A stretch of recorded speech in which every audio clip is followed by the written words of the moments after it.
Hello, Warren.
Hello, Roy. Hello, Warren. I think, you know what? It was only appropriate because of the episode title that we're discussing tonight. All right, everybody, back to your stations. We're definitely in a space warp. That could have been more appropriate, Warren. It sort of reminds me of another call we were on last week, Roy. Yeah, really. Oh, man. Oh, well, hello, good afternoon, good evening, good morning, wherever you're at in the universe. Welcome to Space 1999, this episode. Yes, and thank you for joining us. 7 o'clock Eastern time in the U.S. on the East Coast. And we're very excited to be discussing what some have labeled this episode as actually episode number 15. Growing up, I always refer to it as episode 16 because of the Alpha Technical Notebook. But as of late, I've been seeing it being listed as 15. However, it is a double up episode. It is one of the double ups. And just to give everybody the ITC summary, if you haven't guessed, with all the publicity we've been giving this and also our exchange that Warren and I just had, Eagle One gets lost in space, and if that isn't enough, Moonbase Alpha has problems of its own when Maya's ability to transform herself into any living entity goes out of control. And we are, of course, talking about the year 2 episode, Space Warp. Space Warp. What a fun episode. I can't wait to dive into this one, Roy. I think both you and I have been looking forward to this for a while now. Yeah, absolutely. Lots of stories to tell. And we are joined by a very special guest today as well. Absolutely. Yeah, we'll bring on first-time presenter or co-host, Mr. B.K.On-the-air. Hi, how you doing? Hi, guys. Thanks for having me on tonight. It's a show near and dear to my heart, so I'm glad to be able to come on and talk about it. Awesome. Thanks for joining us, BK. We are very excited to have you on, and we're very excited to be discussing this episode. As Warren was saying, it's one that it's a fun episode. I mean, it has a lot to discuss, and we're happy you can join us. We mentioned ITC earlier. I knew that whenever the ITC logo would come up and spin on television, I knew that I was in for a good time because as a kid, it was going to be either Space 1999, The Muppet Show, or The Prisoner. So I knew I was in for a good time. Absolutely. Yeah, it was 1 and 3, and it's funny you mentioned that. Just as an aside about the Muppets, there's a lot going on in the Star Trek universe this week with Muppets, of course. But I saw that. Yeah, we'll save that one for another discussion. Right. Comedy episode. Have you, just before we dive into this, have you guys seen that episode yet? No, I have not. No, not yet. I'm behind on a lot.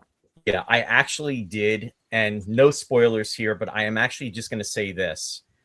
I went in very negative to that episode, and I really enjoyed it. And that's all I'm going to say. Okay. I'll just leave it at that. Mm-hmm.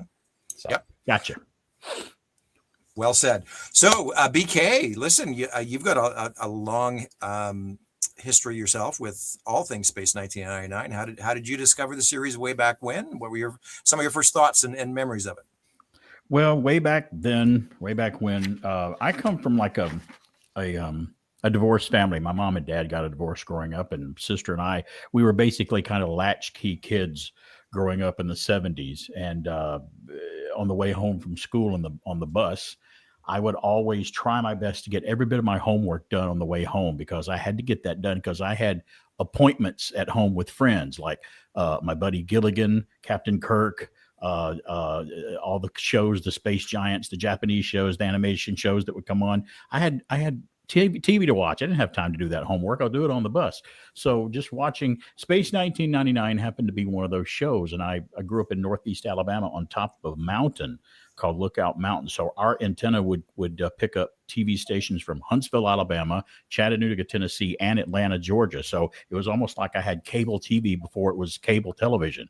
Just turn the antenna and I could see 5 more stations from another city. So WXIA Channel 11 in Atlanta would show Space 1999, and Channel 31 out of Huntsville would show it. And different times. Sometimes, mostly it was Saturday nights at midnight was one of the times that would come on. So I had to get back up out of bed and see it. But interestingly enough, season 2 of Space 1999 is my favorite season of the seasons. Now, I know a lot of people prefer season 1. I know Martin Landau certainly preferred season 1 when you read interviews with him, but I saw season 2 first. They were that's when I started. So when it went to season 1, I'm like, wait, what happened here? I don't recognize one of these characters, and it looks all different. So I guess maybe that's why it's my favorite season. It's a little more humor, a little more adventure, and a little more the sets were a little condensed, and the costumes looked a little better. The uniforms they had the jackets and stuff. So Fred Freiberger gets a bad rap for season 2. I think the guy had a thankless job doing Star Trek season 3.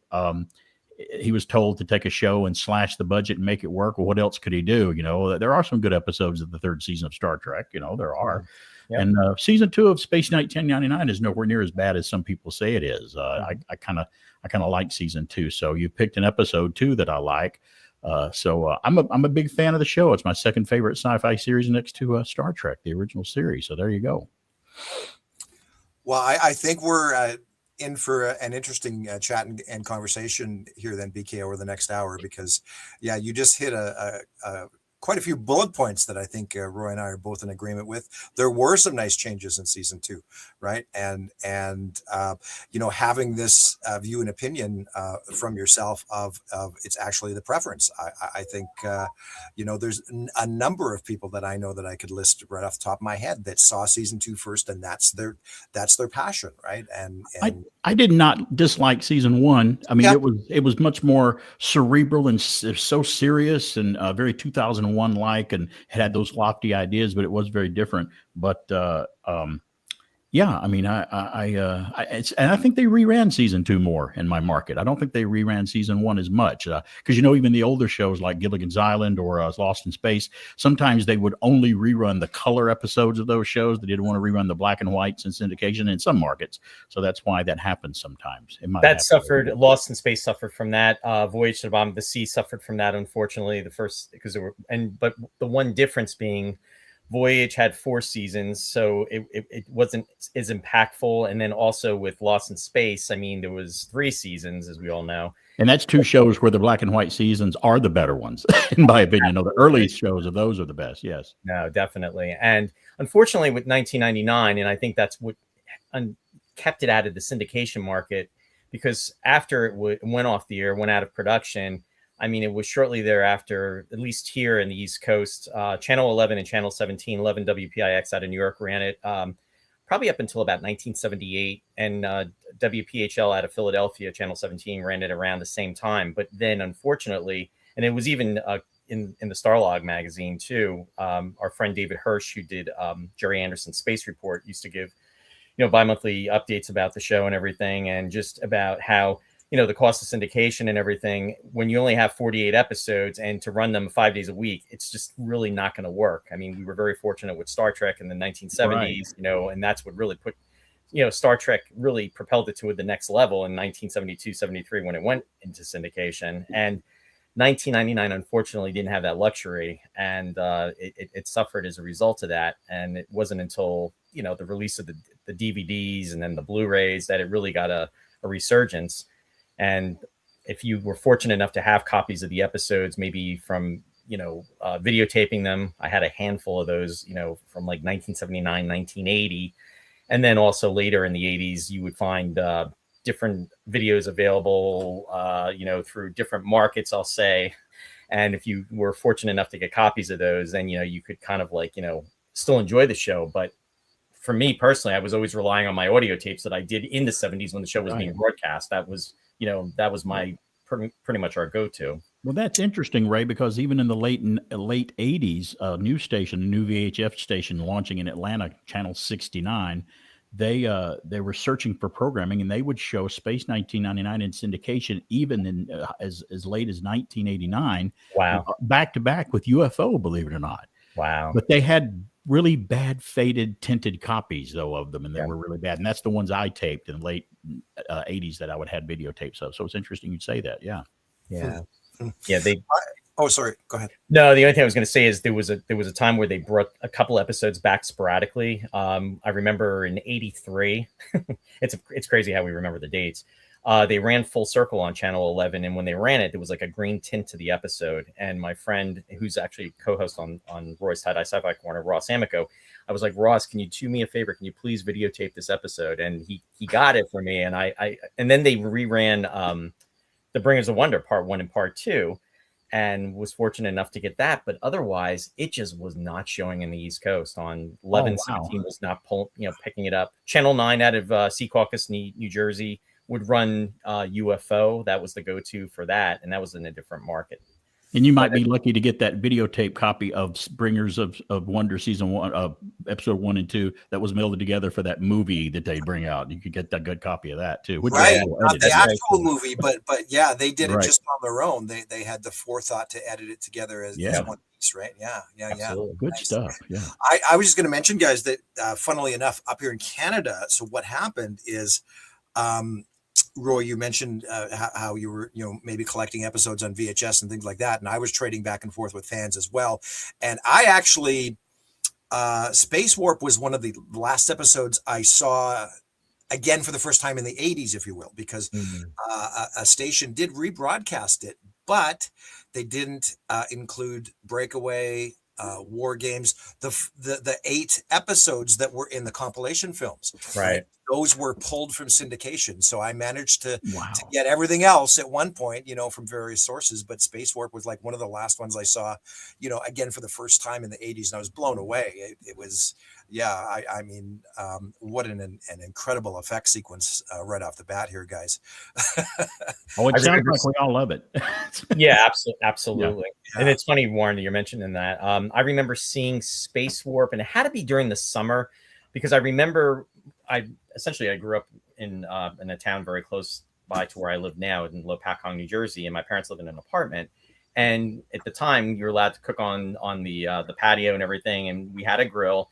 And I remember my dad was cooking, and in the background on the TV was Space Warp, and I remember distinctly watching that episode. And it had to be during either spring or summer, probably the summer when that was going on, and it just probably the summer of '77. It was probably after they ran it the first time, because I don't recall seeing it when it was originally ran the first, but it was just still in repeats.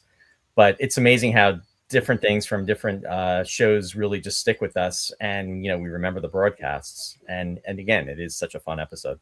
Well, being on different podcasts, sometimes I've noticed when I'm on with different folks like you guys, Warren and Roy, we may all be from completely different parts of the country, but we all grew up watching almost the same thing, which is great to share, like we're doing right now as older guys. So I think it's really cool. Absolutely. Mm-hmm. Yeah. Hey, Warren, we have a lot of folks out there that are joining us. You just read my mind. Like, holy, the number of viewers tonight. Thank you to everybody. Of course, I tweaked a couple things on the old Facebook there.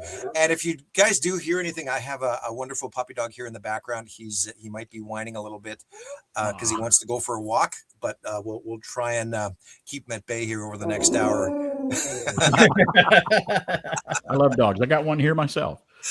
So, but no, you're absolutely right, BK. And Roy, I knew right away when I reached out to you, BK, that Roy would really appreciate everything that you do on your own shows and podcasts, because say what you will, we are all of us very much rooted in the 1970s, right? And from Beverly Hillbillies to the Love Boat to and on and on and on. It's Dukes of Hazzard. It's that was a wonderful time for television. Hey, Fred Freiberger worked on the Dukes of Hazzard too. Yeah, there you go.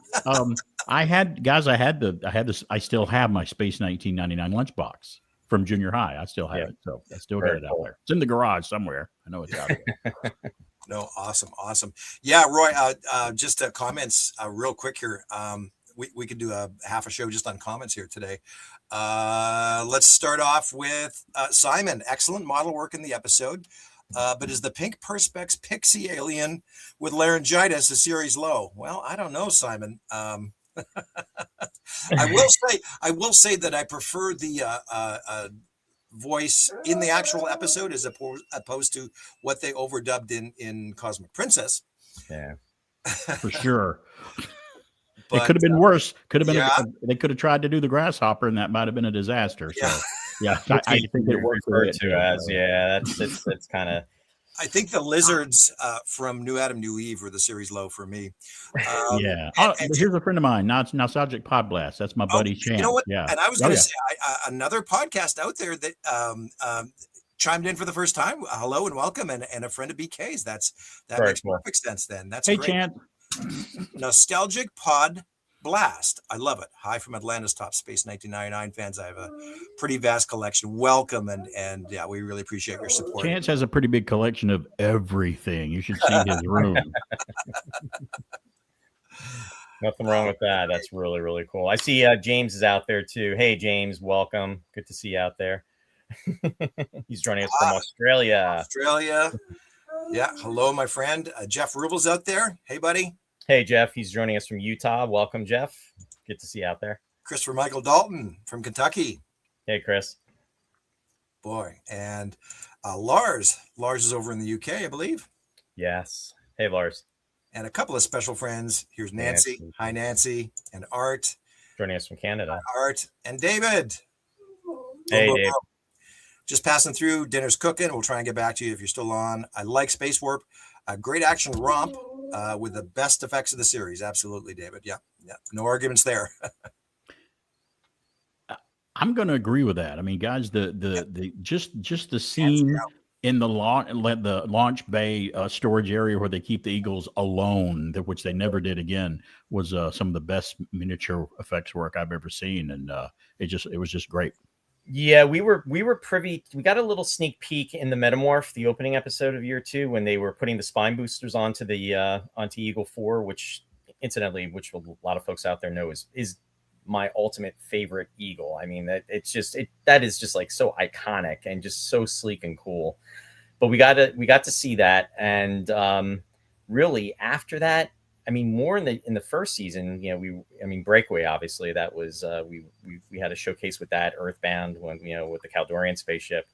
But to your point, this was the only time really they did do some effects in the Seance Spectre where we got to see the underground. There was some effects that were reused of the Eagle going down on the elevator, but it was so cool. And we get to see the Rescue Eagle, which we really hadn't seen since the Metamorph, which is in the background. They never used it as far as in flying sequences throughout the year 2. Derek Meddings was amazing on UFO and went on to work on Bond, but Brian Johnson's work on Space 1999, and then Brian went on to work on Empire Strikes Back and Alien, a lot of other things. And these guys they didn't have computers to work with, and they did exactly what they needed to do. And those effects some of them are still great today. They really practical special effects.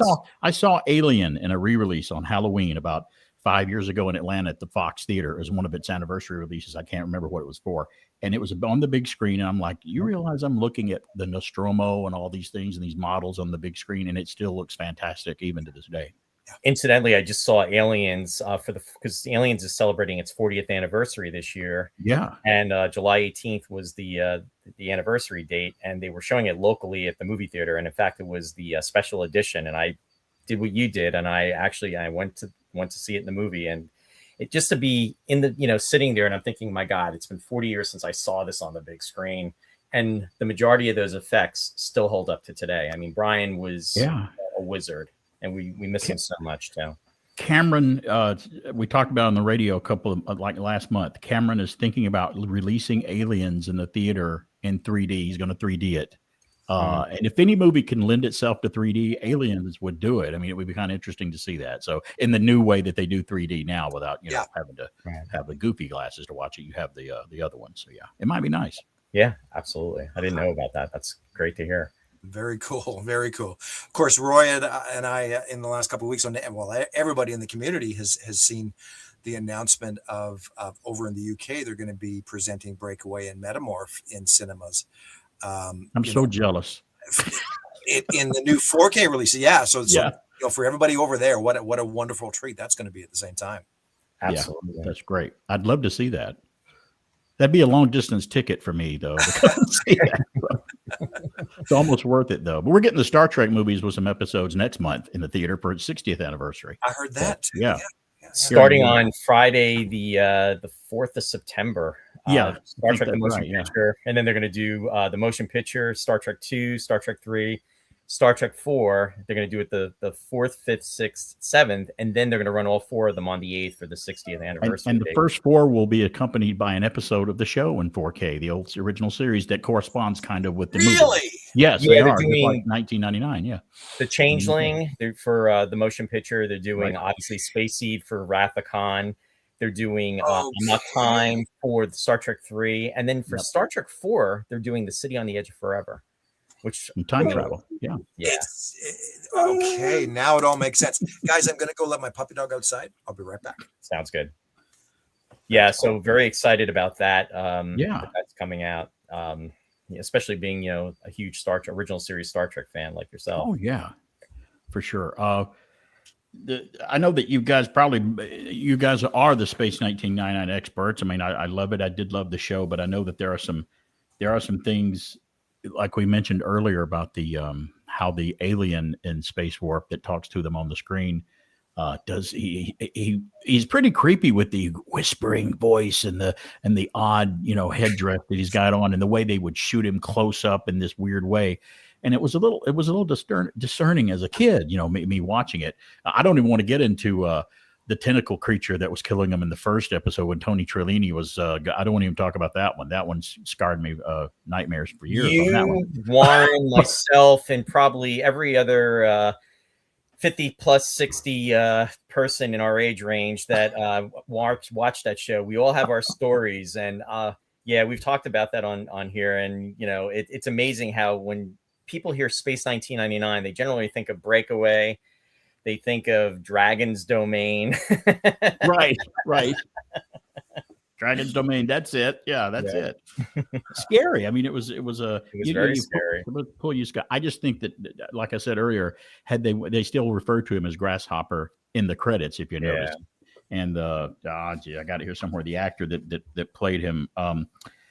What's his name? I know I had it on here somewhere. Yeah, Andrew Lodge. That's his name. Andrew Lodge was playing him, and I think had they went ahead and tried to do a Grasshopper, it might have come off as more silly. Not that they wouldn't have tried, but I think it might have been a silly effect. And you doing this was just as effective. So I thought it was great. Yeah. Oh, thanks. Yeah. Roy, just out of curiosity, you might know this off the top of your head. I don't, unfortunately. And in full transparency, who directed Space Warp? Oh, God! Wait. I know. Our friend, Mr. Peter Maddock, that we met last year. And Space Warp is so unique visually and stylistically, just like Seance Spectre, right? He's a great director. He's a wonderful director, and I was very fortunate to have the opportunity to interview him at the convention last year in Los Angeles. And Seance Spectre is one of my favorite episodes of year 2. And I always said I wish that episode had been a 2-parter, because there was so much more that they could have explored. And to Warren's point, it was a visual extravaganza. I mean, he took every opportunity to do unique camera angles, which he does do in this episode as well, but I think he took it to the next level in the Seance Spectre.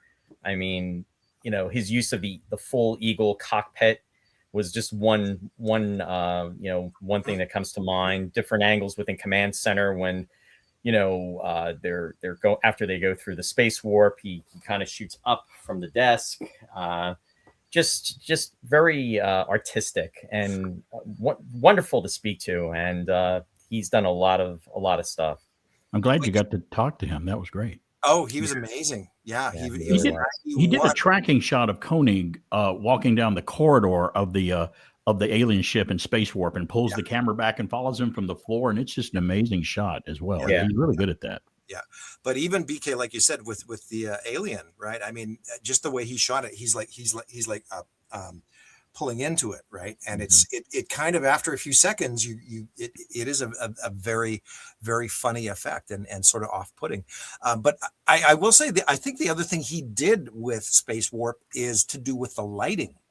And one of the reasons I like it so much is that he used that pinkish red lighting throughout the episode, which was very unique to year 2, but it gave it an entirely different feel and atmosphere, right? It's so, I mean, Peter's a genius. It worked to the advantage of the episode because it made it that much more creepier. Because if everything had been bright throughout the whole episode, it just would have taken it sets the tone for everything that's going to happen with Maya terrorizing the base, them trying to stop the creature, everything that's happening. And then it's only appropriate at the very end, when Alan says, we got full power again. Red has a color that has a sense of urgency to it too. If something's red lit up, something's wrong. And he directed a movie called The Changeling with George C. Scott. He's directed a lot of movies, but The Changeling I saw in the theater as a kid, and that one always stuck with me. And another great directorial effort by him is that movie, and a lot of others. He talked about the filming of that too, and how he really had to get through to George C. Scott as far as being a director, and he really stuck to his guns. And then they kind of bump fists, but in the end it all worked out. I've always heard that's the case with George, with just about everybody, but I think it was because George always wanted to approach the material and to be the best that it could be, and then he came off as being kind of hard to work with. So there was a dual personality there for that. So yeah. But yeah, absolutely. Hey, I see Alexa's out there. Hey, Alexa, thanks for joining us. She said, yes, it should have been a 2-part episode in regards to the Seance Spectre. I think so many people out there. Missy's out there. Sherry was saying hi, Roy. I missed. Hey, hon, good to see you out there. And see, yep, there's Missy. Missy saying, me too, Nancy. I saw Star Trek the Animated Series first, had only started reading the novels for Trek when watching the first year of 1999. Several years later, they began doing Trek in syndication after school. Will always love the 1999 effects. I agree with Missy. I saw the animated series first before I saw the show. I certainly did. Yep. Really? Yeah. You saw that before you saw Star Trek? I did. Set 1974 on NBC. I was watching it, and then I later found out, oh, look, there's a live action show of this cartoon that I've been watching. And Mom's like, no, that was the show first, and this is the cartoon of the show. I'm like, oh, okay. Great. Yeah. I actually caught Trek. The original series was in 70. I started watching it around 72, 73, and it was before the animated. Well, the animated show debuted in, interesting enough, September 8th, 1973, the same date as the original series premiered on NBC in the US. I know our Canadian friends got it a day or two earlier back in 1966. Oh, yeah. Good stuff. We hear about that. But no, that's interesting that you got to see it in the going the other way. So that's like with 1999, you saw your 2 first, and then your 1. I just watch everything out of order. I don't know what's wrong with me. But I still watch it. I still discover it though, which is good. You guys, I know I had some bullet points that I had just to remind myself, because if I don't do that, I'll forget them. But I guess you guys are also going to talk about, I knew you weren't going to miss this, was the all the reused props in Space Warp that were in other episodes of the show. Especially our little device that helps them at the end that looks like the giant microscope, that they're using. Oh, my goodness, the large microscope. It was in Seed of Destruction. The Beta Cloud, they used it in Bringers of Wonder Part 1. The Lambda Factor, the Seance Spectre, Dorzak, and the Immunity Syndrome. That prop was in every one of those episodes, including Space Warp. Yeah, they actually used it in Devil's Planet too, because Koenig uses it when he's going. That's right. That's the one I forgot. Yeah, as the scanner, and he's saying little colored dots that could be human beings. Right. Was that a series low?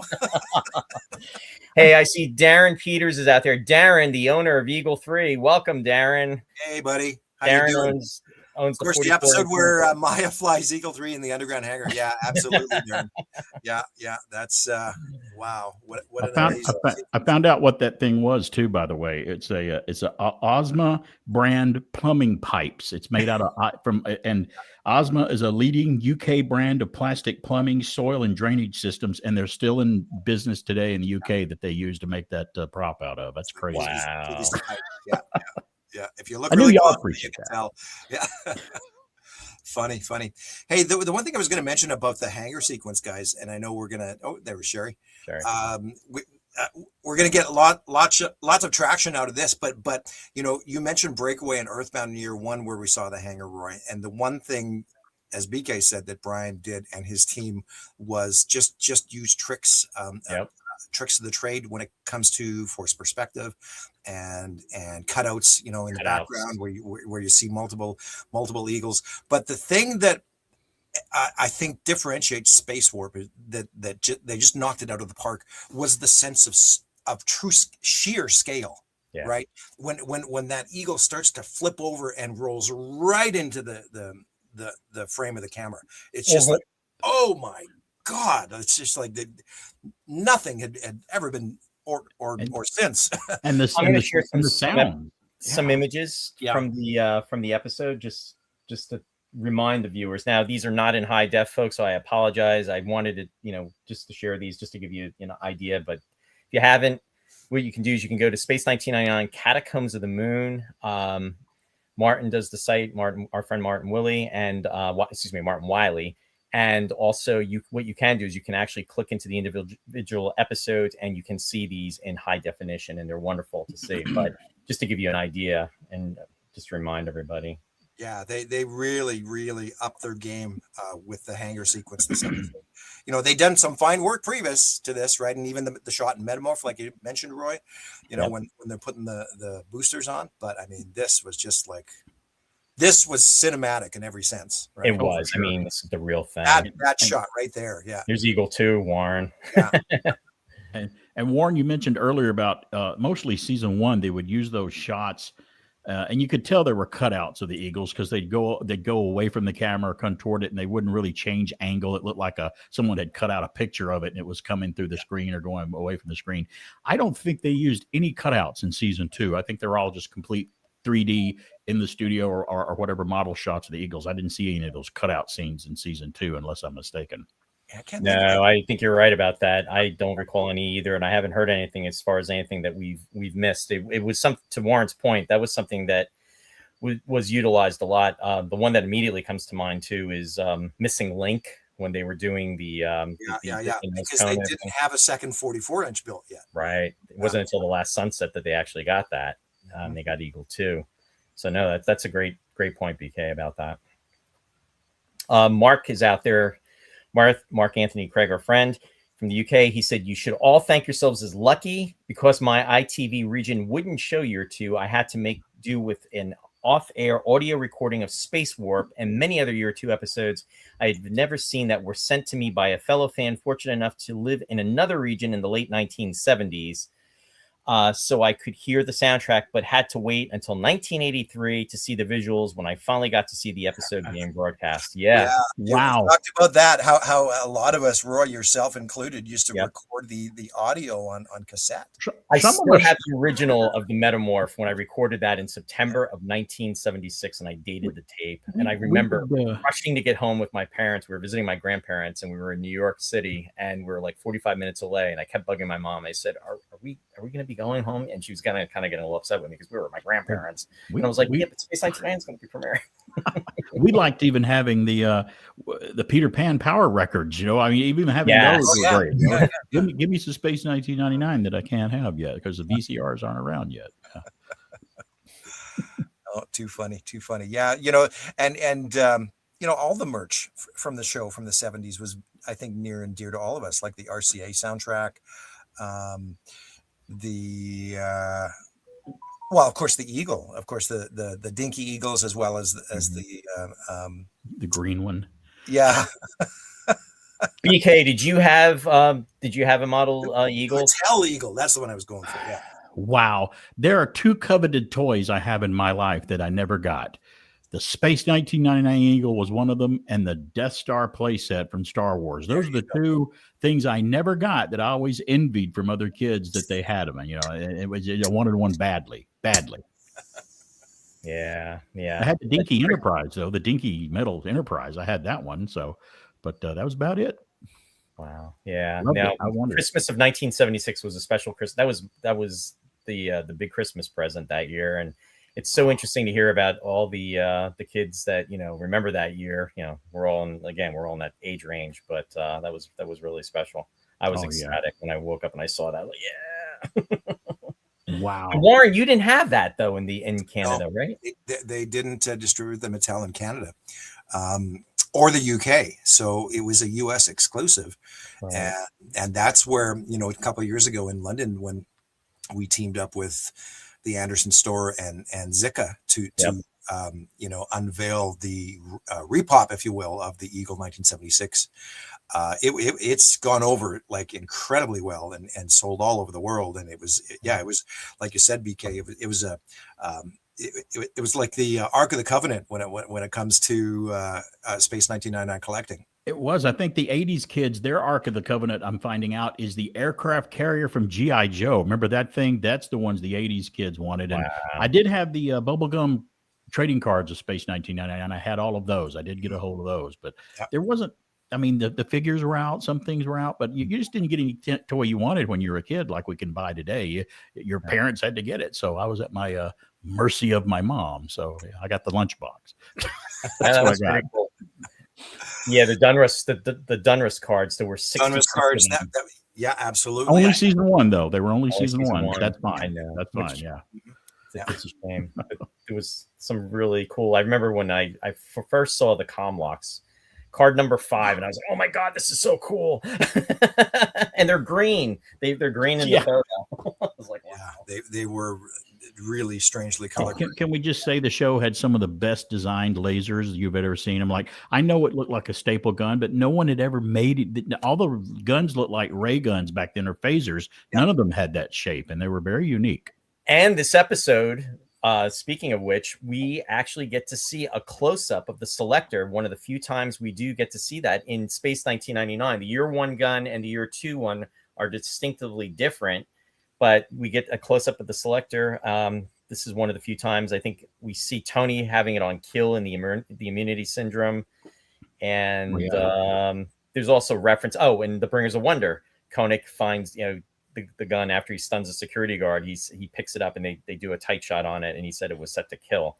But those are really the only episodes that we really get to see it in year 2. And this is the hero that they use for that. Great design. Yeah, absolutely. Great design.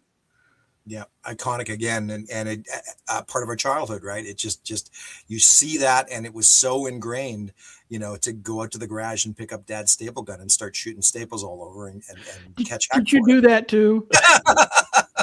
I used to build them out of Legos. I built a Comlock out of Lego, and then there was like this one little this piece that was almost like it would go on like a hinge, and then what I was able to do is I was actually able to connect it to my belt.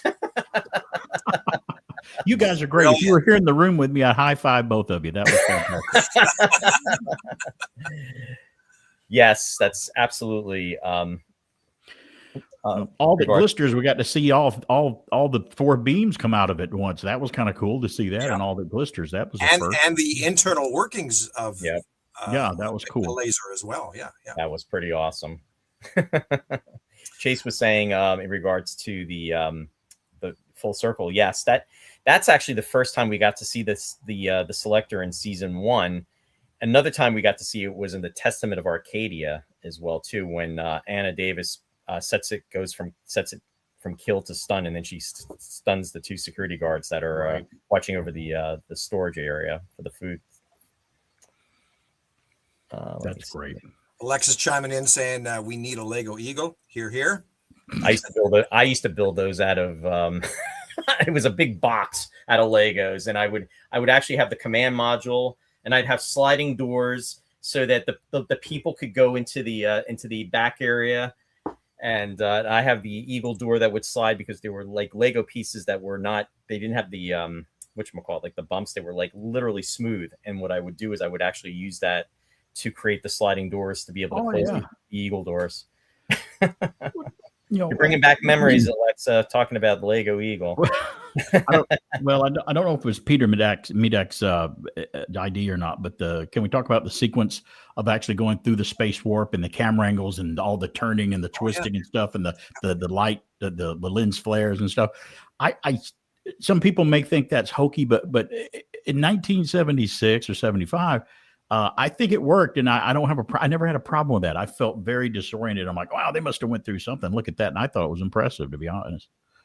I liked it. I agree. It's very effective, right, for the time, and in-camera effects like that. Again, they're not as creative nowadays, I feel, with everything to do with computers and CGI. It's so flat and boring and mundane. And I love anything in camera like that. There we go. Simon's chiming in too. Yeah. You know, it's interesting when you watch those in-camera effects too. And you're right. They totally work for that effect. A lot of times from shows, Star Trek, this happened a lot in Star Trek, where there would be like a reverse image. You'd see the insignia on the different side. Their hair is parted on the other side. When they're doing that whole sequence, it is reversed at times. If you watch it closely, you'll see that it's a different angle of command center, and Alan looks like he's in the reverse. It happens quick, but it's something that, you know, because the way they were processing the film. But if you haven't caught that, definitely check it out. Also, Roy, that from a director standpoint, I've talked to some folks and interviewed many people over the years, and a lot of directors will be shooting a show, and I don't know if it was the case on Star Trek or Space 1999, but they'll have a shot of an actor, but they at the time filmed him facing the wrong way. So in post, they would flip the image sometime to make him look like he's looking the right way. That might have been the case sometimes, but when you have something like an insignia or a patch on their shirt, it's going to interfere. You're going to go, oh, look at that. That's his backward shot. So sometimes that was the case. Sometimes, believe it or not. For the original series of Star Trek, the one that comes immediately to mind is The Enemy Within, when Kirk is confronting himself on the bridge at the very end, and they're both wearing the wraparound tunic, and the evil Kirk is trying to act like the good Kirk, and the good Kirk confronts him, and they're basically doing exchanges back and forth. And Kirk, the evil Kirk says, you know, take another step and I'll kill you. Right. It's a reverse shot. And then also another instance that immediately comes up from Star Trek is the episode The Way to Eden. Way to Eden, yes. Yeah, when they're on the planet. There's also a moment where they're calling out, and then there's a shot of Kirk, and it's a reverse angle shot as well too. That's true. It happens. This is amazing, guys. It just occurred to me. So is Seed of Destruction basically just a blooper then? Wow. I guess we could do a whole podcast on that, couldn't we? It could be. Right. Look at the hair. The part in the hair. Part in my hair. Yeah, it's just a reverse shot. Right. Interesting enough, talking about Seed of Destruction, they did reuse this set, part of that set for this episode, and that was part of the ship, the derelict ship. They used that. They used also what was it? The scan. Well, we were talking about the scanner, but also the screen that was in the AB Chrysalis that was reused as well too. The Golos Life Support Center and the Exiles, that was used in this one too. Yeah, I noticed that. Yeah. And then also the equipment from the Emporium, from the Tabor ship. Some of the equipment was reused for the controls. Mm-hmm. One of my nitpicks is, and all the shows do it, obviously, you know, and you kind of have to let it go because, you know, they speak English, but having it numbered is a huge pet peeve. They should have gone in a little bit of a different direction, maybe done a color code or something. That's something that was kind of an overlook. That's all good. Well, Warren mentioned earlier about we got what we could have gotten back then, and you mentioned the soundtrack was released on Barry Gray's score for season 1 was released on LP back in the day, and we got that one. And 8-track. Yeah, 8-track. Yeah, I had the record. Yeah, they're 8-track. Record and the 8-track. Yeah. Season 2, for the longest time, never had a soundtrack, and I've got an interesting story if you guys want to hear it. I've got a an interesting story about Derek Wadsworth, the composer for season 2. And let's face it, that was a big music change from season 1 that was more orchestral, and Barry Gray and stuff, who had done a lot of Jerry Anderson shows. We know that. And he was a great composer, to Derek Wadsworth. So I liked the music from season 2. It seemed to fit the show because it was, again, first music I heard, first season I saw was season 2. So, but I think it fit what was going on. He did get a little wild, especially with the see, now the titles escape me, where the androids are wanting them to commit violence. What's the name of that episode? Oh, One Moment of Humanity. Yeah. When he gets into the jazz dance and stuff, that's kind of crazy. As a kid, I'm like, what's going on here? This is jazz. So, but Derek Wadsworth, I did like it. I found another album by him years ago called Pathfinder, where it's just incidental music that he wrote for corporate films and stuff. And if you listen to it, it sounds a lot like Space 1999 music because it was recorded about the same era. I can send you a link for you guys if you never heard it. It's really interesting. Yeah, but it sounds great. I'll send it to you. But he worked with a lot of musicians and stuff. So Derek Wadsworth had done a lot of work in orchestrating music and stuff for a lot of pop and rock people over the years. But I wanted to interview him once, and I got to do it, and I got a hold of him and through an email, and I emailed him many years ago, and he got back with me and appreciated my kind words about being a fan of his work, and I liked his music for the show. And I said, well, listen, I appreciate it. Thank you very much. I said, would there be a way to get an autograph from you possibly, Mr. Wadsworth? He goes, well, yeah. He goes, you know what? Tell you what I'm going to do.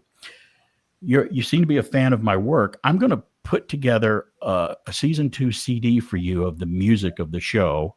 And I'm going to send it to you, and I'm going to autograph the CD and mail it to you. What's your mailing address? I'm like, well, I was like Fred Sanford, I was having a heart attack. I'm like, oh, it's the big one. I can't believe you're doing that for me.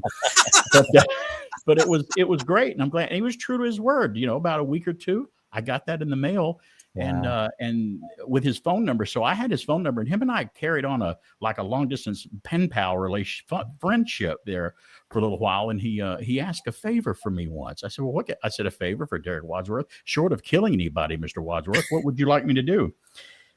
He said, well, listen, I'm having a problem with my royalties from Space 1999 because of all the years in syndication. It seemed to have ran longer than I was told. And I think that they were trying to, I wasn't getting paid for working on the show for the reruns, for the syndication that they did. He says, can you compile, would you mind, Barry, putting a list together of the stations that you watched it on as a kid, the years it was on, maybe the times it was on, and how many times it aired, as much as you can. And I have a weird X-Men mutant ability of remembering every theater that I've seen a movie in. I remember when the shows were on when I was a kid. I can't remember what I ate for lunch on Thursday, but I can remember all these things about growing up because it was important to me. So I compiled this big list for him of when I saw the show and everything, and I sent it to him, and he was very appreciative. And I don't know if that helped him out with what he was trying to do or anything. I didn't read any much more about that because I don't know, guys, about 6 or 7 months after I did that, he passed away, and I didn't hear anything else from him. So there's my Derek Wadsworth story for you. I thought it was very interesting. I was really glad to get to know him, even though it was through, a long distance type talking, and I hope I was able to help him out. So that was great.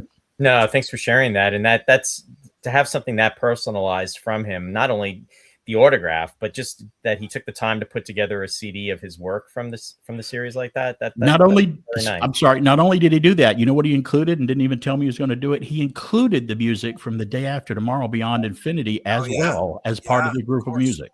Yeah. Okay. Wow. So, I had read what that. Year would that have been? Sorry, that he sent you that CD. Do you remember what year? Oh, I think it was like probably a year or two before he passed away is when we were kind of corresponding with all of that. And it was I know they've since released the season 2 on a great stereo hi-fi sound of it. So, which I'm glad they did. But it was probably almost 2 years before he passed away, a year and a half, something like that, if I'm not mistaken. I have to look at that. Huh. But sorry, Roy. No, it's okay. I was just going to say, I remember him being interviewed and him saying that when he was scoring 1999, especially for the main title, he was really trying to get something that was really, grand and epic. And in his mind, and I would have to agree because it's one of my all-time favorites, he was referencing Hawaii Five-0 from, back in 1968 to 1980, that was like one of the greatest, themes. And he was really trying to go for something, grand like that. And in my opinion, I mean, I really feel that, year two music really, the music that he composed for the series really, really does work. I mean, they did do an experiment with the release of doing the Seeds of Destruction and using Barry Gray's music as putting it with that. It works, but it's interesting how music really can set the tone, and it can really, in some cases, really change the overall feeling of an episode or of a movie, and how much it really depends upon it. And his music definitely worked for year two, in our opinion. For sure. And I would like to have heard what he could have come up with season three. Had there been a season three, would it have been changed or adapted or changed a little bit or updated or something? That would have been nice. There's an opening shot in the Metamorph of after the teaser's already played, and then we come back and we show Psychon and the volcanoes going on. Volcanoes There's a slow version of the theme playing there, and it sounds like that might have been, maybe could that have been an alternate version of the main title or something? Because this is a really good piece of music there. Yeah. Well, Missy just commented, I actually like the alternate year two theme better that is on the CD. I don't know why. And fortunately, with that CD release, we definitely get to hear the different variations, and his work really was really incredible. I hope I helped him in some way. I really do. I don't know whatever happened after that. So that's wonderful that you were able to maintain that level of friendship. That's great. It really is. Never had the chance to meet either Barry or Derek, unfortunately, but they were their contributions were so integral in both seasons. I'm a firm believer that I just stepped away for a second there, but I don't think I could envision year two any other way than I know the episode Roy's talking about Seed of Destruction they did on one of the Blu-ray releases, right? And right, exactly. It's out of place, right? And I think some of the latter two compilation films tried to do the same thing with Cosmic Princess and and the Metamorph. They did the Metamorph and the Cosmic Princess together. Yeah. And they tried to inject some of Barry's music there, and again, it just wasn't for me. I mean, I didn't mind Sybil Danning's intro on those. I mean, that's a whole different thing. That's fine. It's okay with me. So lawsuits aside, but, yeah. Hey, well, let's admit it. If they used Barry Gray for season two from the beginning, we never would have known the difference. We're just doing Monday morning quarterbacking here. I mean, let's face it. They originally cast Peter Cushing as Obi-Wan Kenobi, and they cast Alec Guinness as Grand Moff Tarkin in Star Wars. That was the original idea, but they switched it. And I'm like, and we would have never known the difference because they're two great British actors, but they did wind up doing good what they wound up doing. So yeah, that's right. Yeah, that's valid for sure. But I'll just sort of follow that up with I'm glad they did change the music, because with all the other changes, it's like it's a better fit overall. It's a better fit for what they were trying to inject with humor, with a little more lightheartedness, with a little more faster pace, right? I mean, Derek's music is, it's got that pulsating sort of beat to it at times that really drives the narrative, right? Very much so. I teased on the air last Saturday that I'm coming on with you guys tonight on the air, and I came back from a commercial with the season 2 opening and played it on the radio as I came back on the air. So it was just driving, through the airwaves. It was great. It's real cool stuff. And I'll agree with Roy. Every time we do what's your favorite TV show theme of all time, I pick Hawaii Five-0 every time. That's the best TV theme. I mean, a singing one is Gilligan's Island's great, but Hawaii Five-0 beats it hands down. It's a great theme for a TV show. Years ago, we did, Ross and I attempted it, and we weren't broadcasting on YouTube at the time. We were just doing Facebook, and we did television theme songs, and we got tossed off about 4 times because of, unfortunately, with the rights and everything. But Hawaii Five-0, I mean, like, we were saying, it just resonates. And they modified those themes over the 12 years, but the original theme, and not counting the pilot, I mean, the pilot had an extended, longer version. Right. But it just, and even the opening titles for that show were just Oh, were yeah. incredible. The Ventures made a top 40 hit out of it. Yeah. They went and made a radio hit out of it. And the new Hawaii Five-0, which I did not see, it was a newer show that came out, just a few years ago. They kept the theme. Why would they change it? It was great that they kept the old theme. Yeah, exactly. In other tidbit about this episode, guys, which is really, really cool. Again, we were talking about this being a double up episode. This episode was filmed between August 6th and August 24th of 1976. So right now, at this time, 50 years ago, this episode was in production. So Wow. how cool is that? And we're talking about it here tonight. So that to me is just Very cool. It's the Mysterious Unknown Force year 2. Very cool. And to everybody out there in the Facebook land, this is why it's the continuing 50th anniversary. And it has been since 2023. It has been, and I so knew we were going to hear about it on day one of that because of but here we are, and we're still going strong. So I just feel like I feel old every time I think of, was I really watching Space 1999 50 years ago? Did I really see Jaws in the theater 50 years ago? I can't believe it, but I did. So yeah, you're right. It's crazy. Yeah. It really half is. century. Yeah. But and a lot of David saying Hawaii Five-0 and Mission Impossible are the two best TV. Yes, Mission, absolutely. And then there's the Martin Landau connection and Barbara Bain connection with that. Schifrin. Yep. Yeah, love it. Can I just take 10 seconds and just give my vote for one of the best TV theme shows of all time, and that's Angelo Badalamenti, who did David Lynch's Twin Peaks. I knew you were going to say that. It's memorable, that's for sure. It's a memorable theme. Absolutely. But there's so many great TV hits and themes out there. And you guys, a lot of shows are missing a title sequence now. Why don't shows have title sequences? I know, just a logo. I missed that. BK, get me going on that. That is one of my pet peeves. And you know what? It's all about airtime and saving money. Yeah. I remember watching, and I'm not going up against, if anybody loves Murphy Brown, I think that was the first time I saw that done, where it was like there was no opening credits and they basically just went right in, and they had the credits, the titles being flashed on, but there's no theme. And for us, I mean, I'm I love 60s, 70s, 80s. There's some stuff in the 90s. I start falling off. I mean, there's things I've seen, from in the 2000s and the 10s and the 20s, but ask me about an actor or an actress, that did stuff in the 60s or the 70s or the 80s, and I've got your back. You start talking present day, and it's like I got hardly nothing. Well, it's not unheard of today. Yeah, we're as much a part of the show as anything, right? And as far as triggering memories for all of us, it's somebody drops Beverly Hillbillies, right? What's the first thing you think of? Is the theme, the jingle, right? Tells the story of the show. Gilligan's Island tells the story of the show. Two recent ones still have one. House of the Dragon and Game of Thrones both have great title sequences, and they do show them. I'm glad they got them. So some of them still have them, but the majority of them don't have them anymore. Good for them. Good for them. Yeah. I think the first show I remember where I really noticed that it didn't have one, and it just seemed empty, was Lost, and that's probably already 25 years ago. It's just where there was a quick shot of the logo, and here's the word Lost coming at you, and that's it. And it was like the show was so good, especially the first season. It just that kept you wanting for more, right? So where's some music? Where's some who's starring in this and things like that. So one of the people watching just put a message up that said to skip the title sequence of UFO is just a crime. Oh, God. That's true. Oh my God.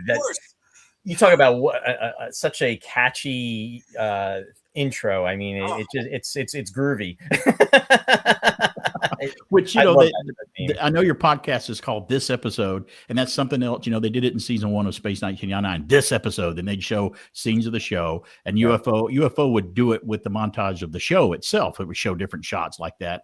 But you guys are Jerry Anderson fans. I actually like one of the last shows that he did called Space Precinct was over here in America. I got to see it in syndication. It was a little hokey, but it had practical effects, and it did this episode, just like the first season of Space 1999 when it came on. I'm sure you guys saw it. Yeah. That whole whole concept is Whole Mission Impossible did that too. I was just going to say, so Yeah, back up to going Mission back to that. Impossible, who Mission really perfected it. Yes. But then even fast forwarding, the new Battlestar Galactica also used the same concept. And Ron Moore went on in one of the commentaries saying that he drew inspiration from Space 1999's opening sequence. I knew he had taste. That was great. Oh, yeah. Oh, yeah. Yeah. I mean, aside from the fact that he had a character named Matthias, and there was one other Easter egg in there too. I can't remember, but right. Great. Yeah, no, it's really good stuff. Yeah, one of the points I wanted to bring up too is the guest cast in this episode. We got to see Jeffrey Kassoon again as Dr. Ben Vincent. Jack Claff was back as a security guard. His first time was with Seated Destruction. He was back. And Petrov, this was the final time we get to see him. We got to see him in the Metamorph. We also got to see him in the Exiles because he was in weapons section. And then he says that they got attacked by the dangerous creature loose on Alpha. Incidentally, he was the husband of the costume. Was it the costume designer or no? Emma Porteous. Porteous. Yes, that was they were married. And no, she did casting. I'm sorry, she did casting. Quentin Pierre is a security guard. We get to see him. Also, Terry Walsh plays an Alphan that gets attacked by Maya, and he calls for and says that there's an emergency. We got to see him 2 other times that stand out. Once was in the Mark of Arcanon. He was the Eagle pilot that gets clobbered by Pask when he was going to pilot Eagle 3 to be on standby for Koenig and Maya. And he was also in the episode Journey to Where when they were back in time, and he was one of the Scotsmen that is trying to take off the watch off of Alan. And he kind of pulls it. Alan doesn't want to give up his watch, and he's trying to signal Alpha, and then he pulls out a knife, and then he puts it up to Carter, and then he has to give it up, and that was towards the end. So we got to see him. And then, of course, our friend Suzanne Heimer, Barbara Baines, stand-in for both year 1 and year 2. She's a nurse in this episode, and we get to see her when she's coming at the end to help get Maya out of the underground hangar. Well, didn't a stuntman get hurt in medical center standing in for Alan in this one as well during a stunt that Alan that he couldn't do? I guess I read about that. I think, yeah, because what happened was they had built a lower ceiling in the medical center for when basically the Maya turns into Mentor, and then this Alan is goes and then what happens? He takes him and then throws him. And Nick even told the story to Warren and I about this, that he really was against that being done because he was worried about the stunt guy.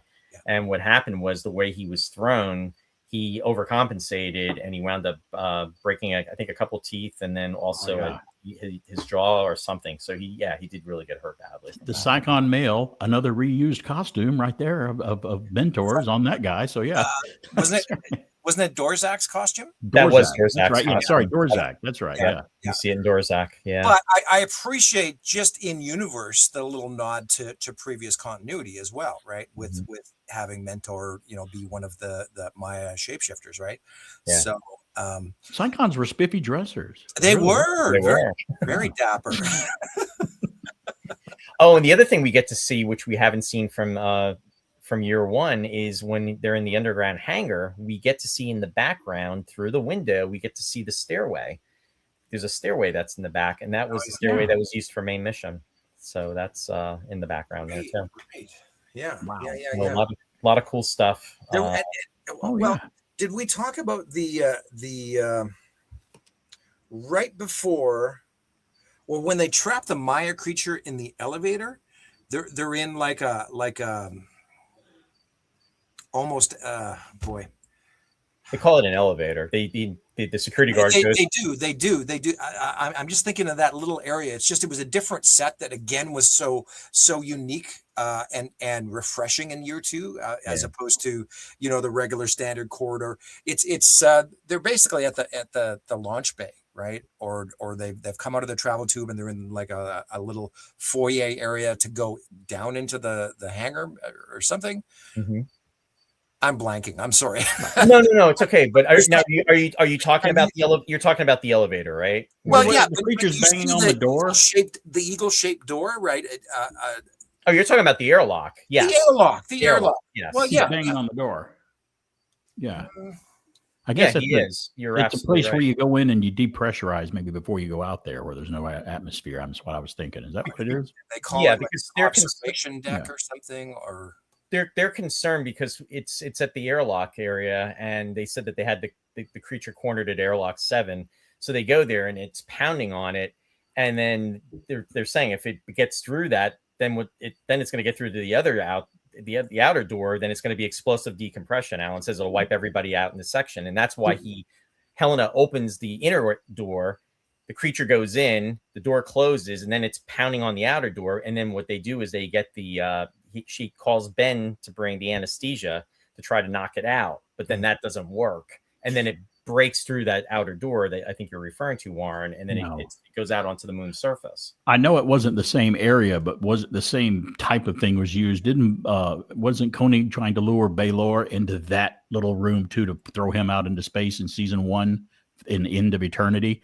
Because he walks into that little room, Koenig comes out, he smacks him, he goes out, and he goes, Alan, now, and he closes that door. That means he's in that little area, and then he's sucked out into space because they opened the door. I think it's the same type of room. Not the same place, but the same type of room, yeah. Same premise, but it was a different, exactly. It's a different type of setup, and they actually have like the double doors that open in End of Eternity, and then Baylor's holding on and he gets sucked right out, and you've got to have that safe room, to that buffer.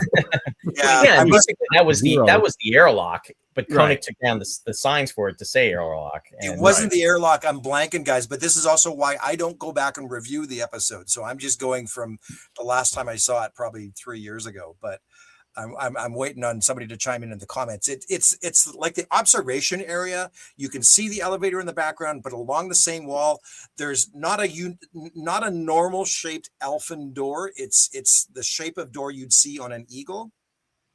Well, that was the door that they used for the airlock door was like the door of an eagle. I agree with you that's what it for that. Not the side pod door. No. But the interconnecting door between the the back of the command module.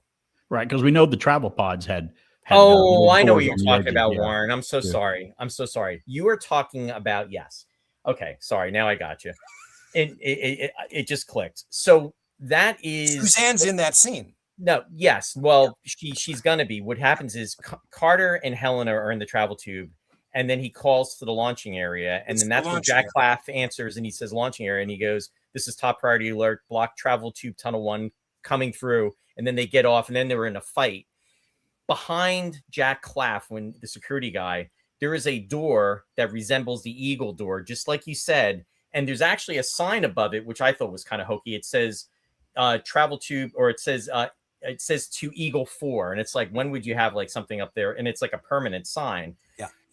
The creature goes through that door, and then after it combats the security guard and then the other people that are there, and it looks just like an eagle door. That's what you're referring to. Whatever you do, don't ever dock another Eagle but Eagle 4 there. I know. That's everything else. You're really limiting the choices here, BK. Yeah, that's just one of my pet peeves with that. But I mean, and they even had I think they had a permanent sticker too. I think in Bringers of Wonder it even says travel tube to it says travel tube to Launchpad 4, which is more appropriate than saying travel tube to Eagle 4. I just love the fact that our friend Jeff Rubel just summed up my lack of memory perfectly here in saying, "I love all the discussion. We're so old, ain't it great?" He's not wrong on anything. He's right about it all. It's true. Yeah, but the best part of it is we knew exactly what you were talking about. Boy.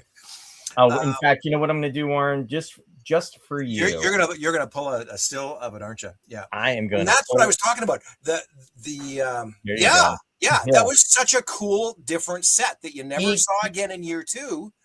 Yeah, Eagle 4, and it even says it right there. Eagle 4 boarding tube. Yeah. Eagle 4 boarding tube. Yeah. I mean, it was just a wall they put together. It doesn't have any of the lighting panels or anything like that, but it was just different, right? And the funny thing is, when those guys hit that wall, the wall shakes. And yeah, it's blowing in the wind. Yeah. Well, you also got one of the little lamps on the desk there. You know, the lamps There is that a are Sorella shining there. that are all over season 1, but I don't think they're in season 2, but they're sporadic. But there's a lot of them in Moonraker with James Bond. I mean, they're all over Moonraker, you know, as well. So a lot of stuff there. And here's whoops, hang on one second. I'm trying to share this if I can get it to go here. There's Suzanne. She's playing the nurse. Oh wow. Mm-hmm. Yeah, that whole sequence was pretty cool. Yeah. Have we talked about the scenes on the lunar surface, where I think you can see some of the lunar surface actually get kicked up by the moon buggy?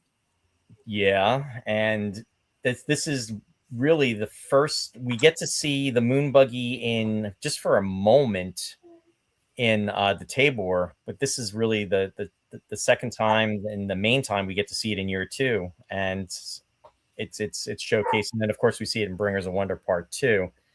A lot of history. In fact, that vehicle, do you guys remember the banana splits? For sure. And they use it in a second season of Buck Rogers, believe it or not. They blended it blue. They have a blue one in the second season of Buck Rogers. Yeah. That slipped through my radar. Which episode was it in Buck Rogers in the second season? Oh my goodness. Which one was it? Because I was a Buck Rogers fan. I may have to cheat and look it up because I can't. It's second. Talk about another show that changed with second season was Buck Rogers. You guys know that as well as I do. Oh yeah. It's the one that guest starred. I think it's the one with Gary Coleman, the first episode, the Cosmic Whiz Kid. I think it's in that episode. I think one of the robots outside of the complex that they're going to, and Buck's with the chick of the week. He's got the cute girl that week, like Kirk. And they're trying to escape. And one of the security robots that they have is just an actor in a gray robot mask. And he's driving one of the little moon buggies, and it's blue in the episode, I think. But it's one of them in Buck Rogers. Is that a year 1? That is a year 1 episode. Sorry, you're right. It's in year 1 episode. That's right. It's later in year 1. But yeah, it was in Buck Rogers, and I'd forgotten about that. That slipped through me. So that's very cool. Yeah. In fact, Gary Coleman was in, if I remember, I think he was in 2 episodes of that. He was in a couple of year 1. He was like at the end. He did I think it was Birthday for Buck. He was the other one. He was. Yeah. He did they were doing like the memory scan, and he was from the 20th century too. He had thawed out. Yeah. Yeah. Hieronymus Fox, I think. Hieronymus Fox. What a lucky kid. Hey, he's on ABC's #1 sitcom, and calls somebody up and says, "Hey, I'd like to be in Buck Rogers," and boom, they make it happen. Yeah, it's crazy. And why they didn't let Mel Blanc at least one time in the episode go, "What you talking about, Buck?" That would have been really great. Right? No, I'm kidding. It would not have been great. Suzanne Heimer, we're talking about. She was Barbara. I like that idea. Year 2 or year 1 and year 2 stand-in. Simon said the banana splits, we had that in the UK too, but very much cut down. Even by the mid 70s, it clearly belonged to a different age. Interesting enough, though, there was the group that manufactured that was actually out of Ontario, Canada. It was called the Beehoo Industries of Steltzville, and they did the vehicle, the amphibian vehicle, and it was actually designed in 1961. And of course repurposed, and it was a amphibious type vehicle, all terrain, 6-wheel drive. Well, I think it worked in Space 1999. It was a vehicle they needed on the surface to run around in, and it served its purpose. It worked. We could tell when it was the radio control miniatures with the little Alphans in it. We could tell, but it was okay. It still worked. Yep, absolutely. Dave Kaplan's out there. Hey, Dave, thanks for joining. Yes, and Suzanne, you're absolutely right, Dave. She did work on Star Maidens and with Lisa Harrow too. I think David's a big Star Maidens fan because he commented earlier that some of Derek Wadsworth's music is actually from year 2 used in Star Maidens. Oh, I didn't realize that. Very cool. Alexa says love Star Maidens too. Yeah. A lot of fans. Catherine Bougeot is a big Star Maidens fan. You know, the one thing, fellas, that I also really appreciate about Space Warp is just the fact that it was really, really, there were some nice moments for both Helena and Alan. Yeah. And Helena in particular, who really didn't have a lot to do in year two, I felt, really, really stepped up to the plate here. But then, of course, Alan, we've all felt that Alan was highly underutilized throughout year two and wasn't even in every episode. So it was always fun to see him for sure. Right, Roy? Oh yeah. I mean, I remember watching, and one of the first things would be when I would, after the opening teaser, because you had the opening credits and then you have the teaser in year two, when it would come back on, I would be looking, and if I only saw, featuring Tony Anhalt, I was like, Nick Tate's not mentioned, that means he's not in it. And Nick was in 18 out of the 24 episodes for year two. Tony Anhalt was in 23. The one episode he was not in was the AB Chrysalis. Oh yeah. And then of course there was the double up episodes. But and actually, you could really say 22 almost, because they did flashback footage for Devil's Planet. So Barbara Bain was not in that episode either. They utilized John Hugg, Elite Parsons, Ed Spencer for the Doctor. Right. So. Right. This might not work. I'm going to try this, but I did pull up the shot on Buck Rogers that the vehicle is on, and I'm going to try to show it to you guys on the screen here. Of course. Yes. I mean, it's from the front, but it shows more of that in the show. But that is the shot of it. Buck Rogers. You know it right away as soon as you see that profile. Yeah. Yeah. I don't know why Alan wasn't used more in season two, and because he's a carryover from one, and I've heard that Nick Tate expressed his dismay in it as well. He's like, I wish I didn't have much to do in season two, and he was one of my favorite characters. Yeah, there's a lot of. I mean, we're very fortunate because we've interviewed Nick many times, and he's been very open about and candid about what happened in regards to Space 1999. He's talked about it on DVD releases, and he's also talked about it on different shows. But yeah, he almost didn't even make it back to year two, and I'm just in hindsight, I'm just glad he did, because to me, Alan Carter was always a favorite. I mean, personally for me, I mean, I loved all the other members of the cast as well too, but Space 1999 would not have been the same without him. And it's a shame that Barry wasn't a part of it. And Barry, Paul, pulled up Missy's comment about Xenia. Like Xenia was great in Space Warp as well. It was always a pleasure to see Xenia. Nothing against Tony Anhalt, because he did a great job in the show with Roger Moore, was the Persuaders he was in. Yep. And I at one point thought Tony would have been a great James Bond at one point. Back in the early 70s, I think he could have pulled that off too. So he was a really kind of a dashing, leading looking guy. 100%. Yeah. But it just, I mean, I think in Tony Verdeschi's case, it was just, it was a little more about the writing, right? And they really, where they, adding a little bit of humor is one thing, right? But they really, for being the head of security, he was almost like comic relief, with the whole thing with his beer, and they really played, I think, a little too heavy on all that, and yeah, it's unfortunate. Yeah, and in regards to Nick, a lot of those episodes, he wasn't going to be brought back.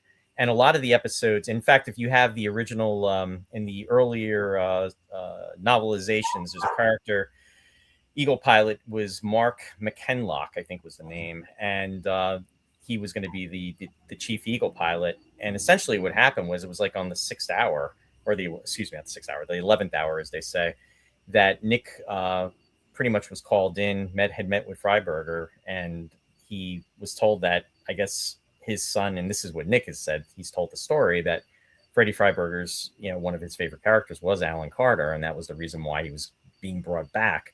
But he really wasn't featured a lot in those earlier episodes, like the Exiles. I mean, he's just in the Eagle. The Metamorph, obviously he's present. I mean, when they go to get, they're trying to rescue Bill Fraser and Torrance. Exiles, he wasn't much. One Moment of Humanity, not really that much. All That Glisters, he's a part of it.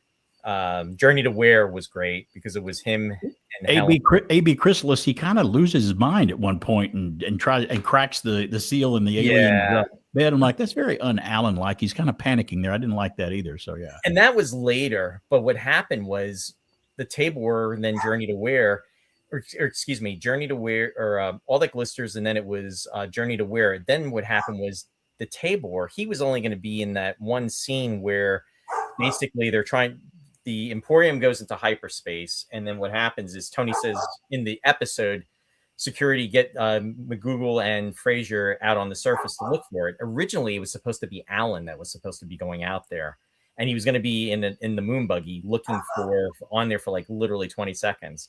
And again, Nick has told the story where he basically saw the script and he was like, "I'm out of here." And they were like, "You can't do this." And then, he had some words with exchanges about it, saying, "Well, I can, because I'm not under contract," because he wasn't under contract like he was in year one. So what he did was he pretty much just, went with his, with Hazel, who would be his future wife, and they went to Austria. He went on holiday. And then his agent was trying to get in contact with them, and basically he wound up coming back after that. But that pretty much was like, you can't fire me because I'm not under contract. But he was really upset, and these scripts had already been written. So then what they did was then they started featuring him in more of the episodes, and then the episodes he wasn't in when he wasn't appearing essentially were the double up episodes. That's where a lot of times we didn't see. That's a bit of a raw deal. I'll agree with that. Nick Tate is great in everything I've seen him in other than 1999. Everything he wound up doing was good. He was on an episode of The Next Generation with Patrick Stewart. Yep. He was a great motion picture movie sound trailer voice for a long time. For a few Absolutely. Yeah, I mean, he's done a lot of great stuff. He's a great guy. He was one of the top 5 voiceover movie guys in the country at one time. I mean, he was, in fact, there's a video that's shared on YouTube. You can check it out. And they're in a limousine, and they all are doing, great. It's great if you haven't seen, obviously you've seen it. I love that. But no, we definitely love Nick, and we're so happy that he made it. But it was so sad though that Prentice, Clifton Jones, I mean, Barry, he got left behind. Barry was a huge one, my God. And then also even Suzanne. I mean, we lost her, Tanya Alexander. Yeah, it was so casualties, and Xenia had left too, because Anton was only in 2 episodes. Anton was only in 2 episodes. He was mentioned in One Moment of Humanity, but he wasn't in the episode. He left because of the changes.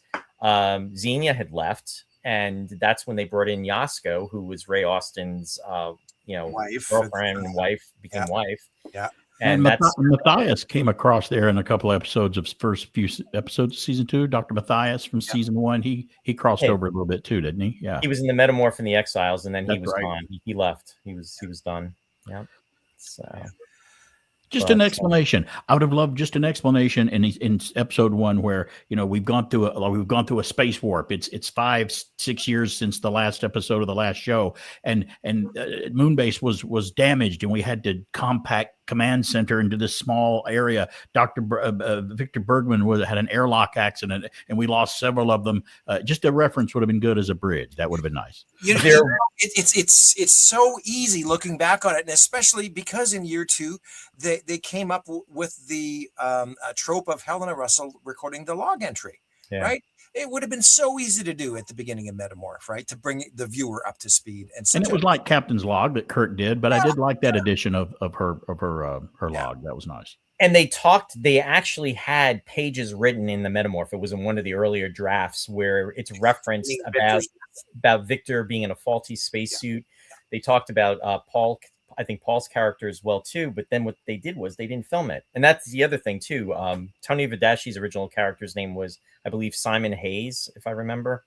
And again, it's in the if you look at the earlier novelizations, like I think it was Planets of Pearl. That's the first novelization that came out for that.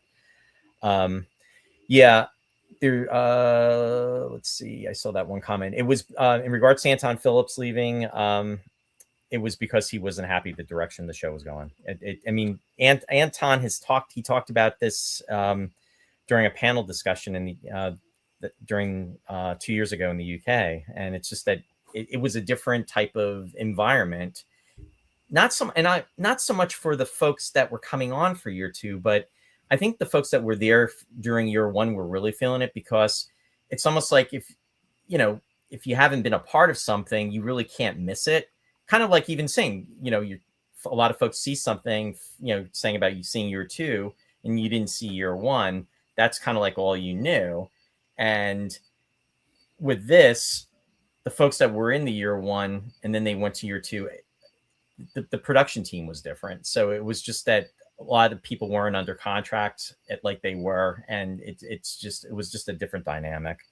So it's unfortunate, but that's, but the good news is 50 years later, we're still talking about it, and they are on board with it, and they've been so supportive. Anton has been so wonderful as a guest, and he's been integral as far as the fans and the history of 1999, right, Warren, and things that are coming up, as is Nick. So we're very fortunate to be where we are. What are you talking about, Roy? What are you talking about? You guys are so lucky to have met as many cast members as you've met. I've only met Martin Landau back in the day when he came to Dragon Con in Atlanta, and he was a very nice guy. And the nostalgic pod blast, Chance, who's commenting in the section, actually has been on set with him on a film once, and had lunch with him, impromptu lunch with him, and they were just in a room together. And he's got a great story about that he could tell you sometimes. But yeah, very nice man. I've always been a fan of Martin Landau, always was, no matter what he was in. No, same. And I think it's funny that he was originally thought of as being Spock in Star Trek, and then and Leonard Nimoy became Spock. But then when Mission Impossible, when he left Mission Impossible, who fills in the gap for him when Leonard he left? Nimoy. Leonard Nimoy. So I thought that was really funny. I was very fortunate to have met Martin Landau. I actually got to see him in a play that he did in Connecticut, and it was back in 2000. I want to say March of 2003, and it was called 16 Wounded, and it was incredible just to see him on stage performing, and then having had the opportunity just to speak with him and to meet him in person on several occasions. So yeah, we've been very blessed as far as our interactions with the different members of the cast of Space 1999, Warren and I. Bela Lugosi and Ed Wood for Tim Burton using Rick Baker's makeup on there. You just got to point that out as one of the best things he ever did was Ed Wood and Bela Lugosi. He was fantastic. It's interesting because as Roy was saying, we're very, very fortunate, and then of course we were privy to and so lucky to have gotten our hands on a lot of documentation from Martin, right? And old journals, and he documented everything, and he was a pack rat too, so he kept everything, all those old newspaper clippings, Roy, and things from clipping services, that you'd hire back in the 70s, before the internet, and you'd pay somebody to look for articles about you and send them to you, right? Yeah. So he was very proud, and like even if he had a particular magazine where he was mentioned inside somewhere, he'd write the page number on the front cover. And just another scary thing about Space 1999 was Martin Landau's smile. He scared me sometimes when he would smile. Whoa. It's interesting. Now is his name Chase? I'm sorry, is it Chase? It's Chance. Yeah. Chance. Yeah. I want to see the interview where Catherine Shell and Leonard Nimoy were in an interview together in New York City in 1977. That was in Starlog magazine. Actually, that was in Boston, and it was, I believe, 1976. It was a morning show. Here's an image of it that I have from that. And it was in a magazine. I remember it from Canada, but it wasn't Starlog. Was it Starburst or something? Was it like one of the knockoff magazines? I thought, or I have been trying to track down that, the station that did it. I have some friends that are looking into it, and unfortunately, I think that interview is lost, and they just didn't keep them back then, and it's a shame because it would be something that would be so cool to see. So if I'm still looking for that, and if you come up with anything, please let us know, Chance, because I'm with you. It would be really great to say. One more thing I wanted to bring up. I don't know how much longer you guys wanted to go. I wanted to not forget this, but when I got the first box set of the show that came out on DVD, they included a lot of extras. And, they included a lot of the tags where they would say, "Hey, I'm Martin Landau, and I'm Barbara Bain. Watch the show on blah blah blah." Well, I was very happy when I first got them because one of the tags that they do is for Channel 11 in Atlanta. They come on, they go, "Watch it on 11 Alive in Atlanta." I'm like, I remember that my tag is on there from Atlanta from when I used to watch it on television. And I thought that was great that they included that. And when the show came out on Blu-ray, in the remastered, I guys, I don't know if I'd ever seen the show like that ever. The colors, everything they did to make Space 1999 look so much better and cleaned it up and did whatever they did. The Blu-rays in 4K are really amazing to look at, like watching it for the first time. Yeah, it really was. And that's where, we're going to be so we're so excited about that. I know. I was just going to say that, you're talking about the DVDs, BK. I even had the series on Laserdisc before that. Yeah. And we're just so thankful that virtually the entire series was released on Laserdisc. It cost me an arm and a leg back in the 90s. And the only 2 episodes that weren't released were Bringers of Wonder 1 and 2. Right. 23 volumes, but that one was still held by CBS Fox, and they couldn't put it back because of the rights into the syndication package. Yeah, bugger. There's so many people that have never heard of the show that are younger than me, and I go, hey, there's this little show called Space in 1999. If you like sci-fi, check it out. And mostly when they see it, they're like, that was pretty cool. They actually, a lot of the younger people like it, that I lead them toward to watch it. And it's nice hearing their feedback on that, they're discovering it. And you know what? Even as what's Jeff saying? I'm laughing about what Jeff is putting up because he said I like the fake one where Lando says I'm Sonny Tufts and Bane says and I'm Gloria Jean. If you haven't seen it, definitely check it out. I believe it's on YouTube. It is hysterical, and they're just having a good time doing that promo. But it's like it's a fake promo, so to speak. But it's fun. Go ahead. I'm sorry, I didn't mean to. No, I think we're good. I was just going to say that it's interesting, even when you run into people our age, guys, that weren't fans of the show, how much of a memory it triggers when you say one of 3 things. I mean, if you're trying to talk to somebody who's not familiar with it, if you mention Maya, or if you mention Dragon's Domain, or you mention the Eagle and show them a picture, they'll go, oh yeah, I remember that. Even the casual viewer at the time, this show, somebody mentioned it even earlier in the contents, was such a part of the zeitgeist at the time. Yeah. Right? Yes. It was, it just triggered something in so many people. Shari just said, I had never even heard of the show when I was young. Don't know how I missed it. Thanks to Roy, I'm a fan now. Aw. Awesome. Thanks. Awesome. Thanks, Shari. And just so great to see so many people out here tonight. Wow, we're still looking. Yeah, this is great. This is a lot of fun. BK, how are you doing? I mean, because these episodes can run 5, 6, 8 hours. No, we're just no, I'm fine. I mean, I didn't get I was going to speak with you guys like maybe in the green room before we went on, just to make sure that I knew how you guys, because I'd watched a few of your podcasts already just to make sure that I'm like, I need to fit in and do the right thing for these guys, because I don't want to make them mad. So, but no, I'm fine. It's great. This has been great. Hey, listen, but do us a favor and just tell us a little bit about what you do sort of in the off time. We see the WBHF logo back there. Just fill everybody in there. Well, I went talk about watching television growing up. One of my favorite shows when I was younger was WKRP in Cincinnati. I watched that show. I loved it. And I said to myself, man, wouldn't it be great to work on the radio one day? Can people really be that crazy that works in radio? And then when I finally got into radio, when I was a senior in high school, I found out, yes, those people exist. Every one of those characters are at radio stations sometimes. I started a little station in Alabama in 1983 when I was a junior in high school, and on and off have been doing radio and commercial production work and doing voiceovers for commercials and things like that, just on and off till I wound up at a station in Cartersville, Georgia. We're a suburb of Atlanta. We're about 35 miles northwest of Atlanta in Cartersville, and it's WBHF. And I have a show called B.K.On-the-air every Saturday. And I said, there's so many things on radio. People are, it used to be when you had a podcast show only, people were like, oh, you have a podcast. And you're like, oh, and that guy over there, he's on radio. Radio's dead. Don't worry about that. Well, now for some reason, after so many years and podcasts have been going, and you tell people that you do a podcast and a live radio show on a radio station, they're like, oh, you're on radio. Really? Wow. That's like email compared to mailing a letter back in the day. It's flipped now. When you get a letter in the mail, it's impressive now. The emails are a dime a dozen. So I just thought, well, there's radio shows about self-help. There's radios about saving money. There's radio shows about sports. There's political radio talk shows. There's the radio talk show of just about everything, car repair.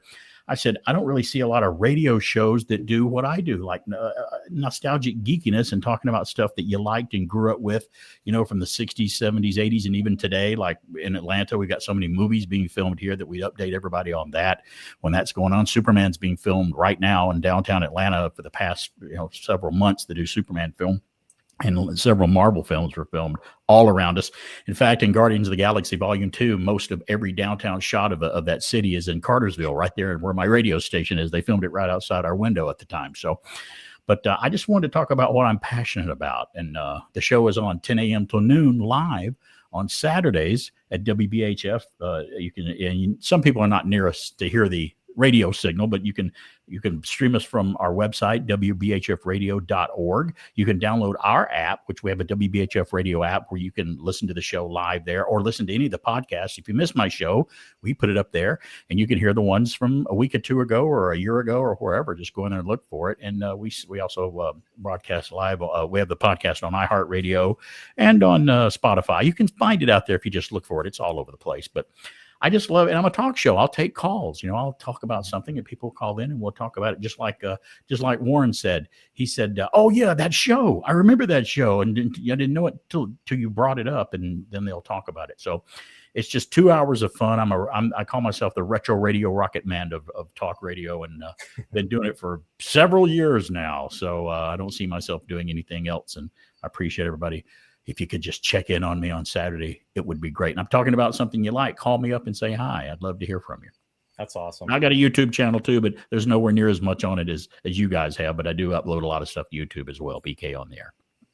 Oh, you're doing fine. And one of the nice things with this broadcast, and it's just that interconnecting and people chiming in for the first time. And I've been following the comments. Everybody's like making a connection there. And it's just wonderful to be able to network like this and bring everybody together. It's a great kick to hear someone is listening in Venezuela or Germany. I mean, it's like, hey, are you really listening from that far away? Are you one of the 12 listeners that listen to my show? That's great. I'm glad to hear that. But it's just a kick, and I've always loved it. Had a passion for it for years. And thanks for having me on. I'm glad to be here. We're very happy to have you on, and you're in our wheelhouse of what we do. I mean, we've been doing this. Thank you. Warren and I had talked about doing something, Space 99 related for myself, and here's where I'm going to do my shameless plug, Warren. I have a show which is called Roy's Tie-Dye Sci-Fi Corner that I started it's coming up on 6.5 years. It'll be 6.5 years in October. It was right at the time of the pandemic. I do community theater. And in fact, that's how I met my wife.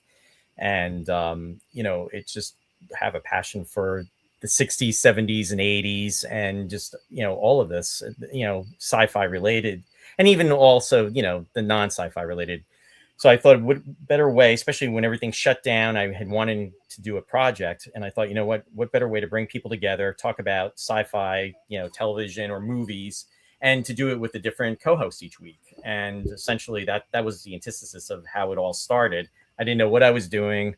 I just kind of winged it. And basically one episode became 2, 3, 4. And just this in the last couple months, we just hit I think it was like 300. Well, the Brian Johnson episode where we did the tribute was the 311th episode that we did for the, which was appropriate. And I actually had the opportunity to interview Brian Johnson about 6 years ago too. But unfortunately with technology, sometimes things don't work out the way you want it. And some things I did lose because of Facebook, originally having the show on Facebook where folks could, tune in. But then I kind of, took it to the next level with YouTube. And it's broadcasting on both channels for that, but it's been a lot of fun, and it's just it's been like a safe zone just for folks to come on and then make it interactive, kind of like what we're doing, what Warren and I do with this. And my co-host who joined me about 6 years ago after having different folks on, it was somebody I reunited after almost 30 years.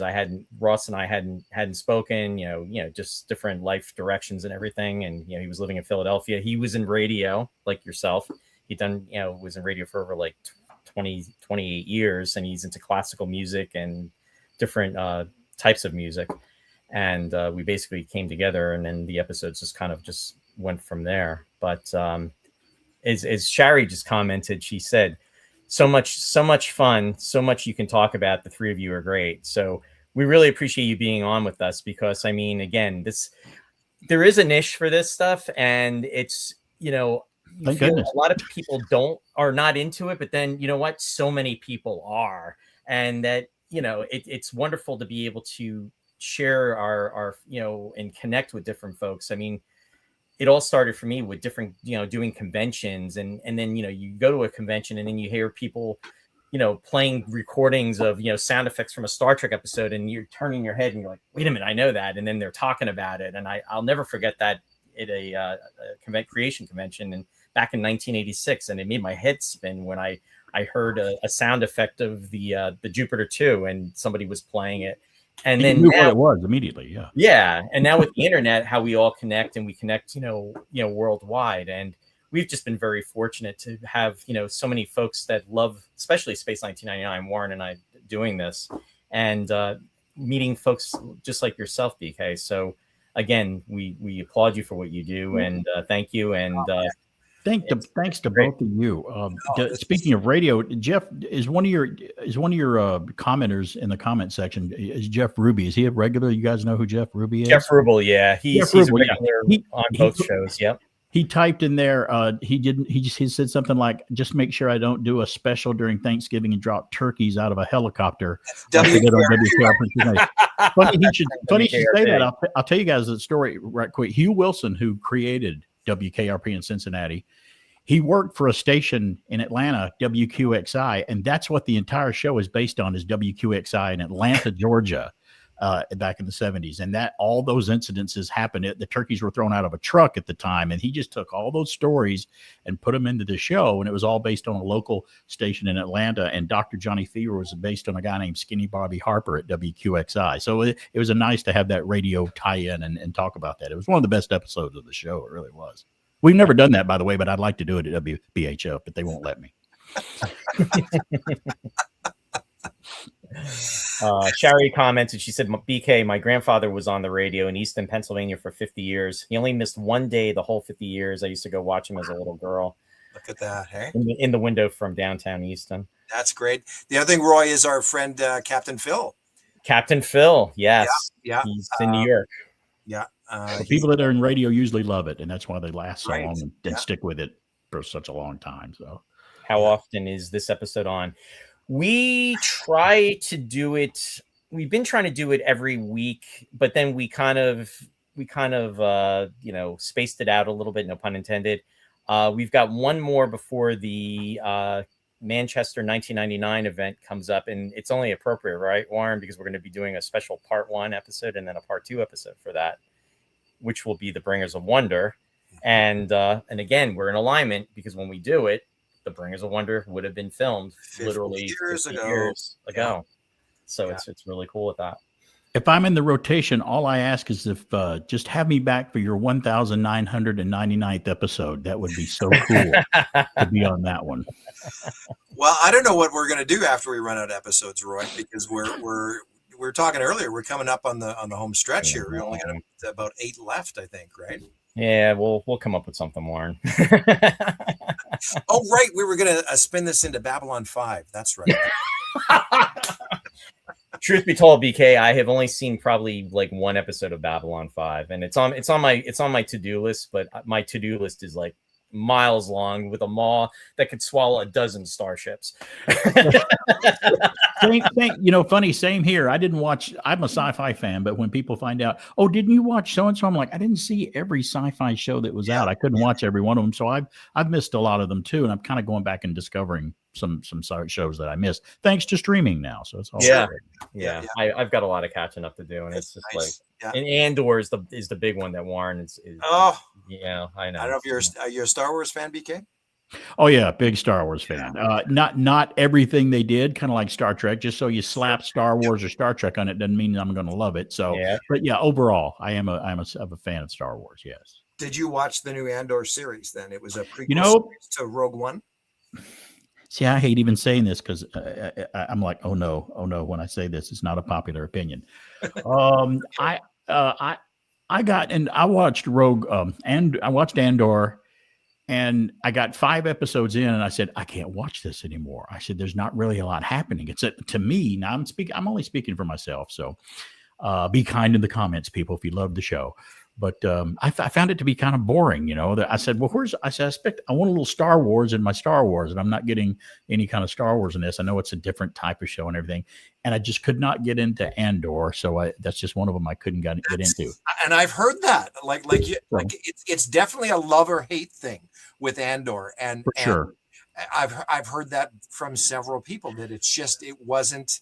There's no lightsabers, there's no Jedi, so it's just they felt it was lacking in some way. Marianne said, I saw 2 Andor episodes and I got lost. Lots of laughs. And I'm the king of unpopular opinions. When there's every now and then Twitter X, people will go on there and go, hey, what is your most unpopular opinion that everyone disagrees with you about? And I'm like, oh, I've got several of them. I'm like, I prefer Never Say Never Again over the Thunderball James Bond movies because I thought the Sean Connery Thunderball was a little long-winded and boring. I love the remake. I preferred Solo, a Star Wars story, over Andor. Over Rogue One. I liked Rogue One, but everyone hated Solo, and I never understood why. I thought it was a great movie directed by Ron Howard, and I liked it. Yeah. So I've got a lot of unpopular opinions that I always tell when people ask me. So that's why I was scared when you asked me about Andor. No, everything's a good opinion. Don't worry. Yeah, no, we're not judgmental. I mean, and if you like it, that's okay. Exactly, and everybody's entitled to, and it's a shame about Solo. I think with Solo, I enjoyed Solo. It wasn't like my favorite movie, but I didn't hate it like so many people do. It got a lot. Had a bad rap. Now, Rogue One, I loved. I mean, it's one of my favorite. I like that better than the last 3 Star Wars movies that they Don't get me wrong. I am very glad that next year we're going to get a release of Star Wars that's the theatrical version, unaltered. And I do call the special editions altered versions because they are. Those movies were like old friends of mine. When you start changing things of my friends and it doesn't look the way I remember, the updated effects are great, but I thought they were a little out of place because I don't remember it that way.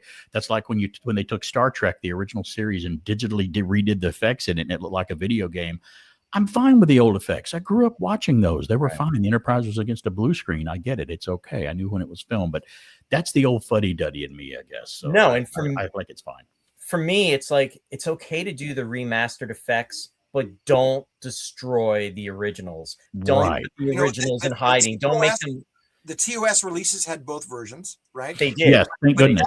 That's the downside difference to everything George Lucas did is that he refused to even acknowledge that the originals existed. Right. Warren and Ray, you guys may know this. Someone on YouTube, I don't know who did it, but someone took a 1999 episode and replaced the black and white screens with color screens in it with CGI and replaced her Barbara Baines typewriter she was using in medical center in season 1 and put a computer keyboard in there. They did a lot of that. You guys recall that at all? Did someone? Yes, he's a friend of ours. I mean, I thought it was a cool idea. I mean, I didn't dislike it, but I'm like, Dave did a great job with that. Yeah, that's cool. Yeah. Was it Dave? Yeah. I thought, I was pretty sure. Yeah, Dave. I knew you guys would know who it was. Cool. That was Dave. I'm not going to say his last name, but that was Dave. Okay. Nice. We'll talk about that after. Yeah. Now I just saw this comment. I'm sorry. Jay was saying I just screened prints of The Bringers of Wonder Parts 1 and 2 on 16mm film at the Stellar Fest convention in April this year. The audience loved it. That has a lot of stuff on film. He has a lot of stuff on film. He said, I saw it earlier that he even had a 16mm print of Space Warp. I'd love to see something like that. So would I. That's awesome. Yeah. Space 2099. We've definitely heard about that. That's not going to happen, but we've heard about that. Marianne said she saw Rogue One yesterday. Solo was very good. Whatever happened to Kira at the end? Did she go back to Darth Maul? I guess it's like how many licks it takes to get to the center of a Tootsie Roll Pop. The world may never know. I don't think they're ever going to follow up with that. No, it's sad. It's fun. Rudum. I use a 65mm lens on my EK projectors with sound piped through a receiver and 5 speakers. I own most of the 99 series on reel-to-reel film. Wow, some prints are better than others. Holy mackerel! And what's this fellow's name? Chase. Chance. Chance.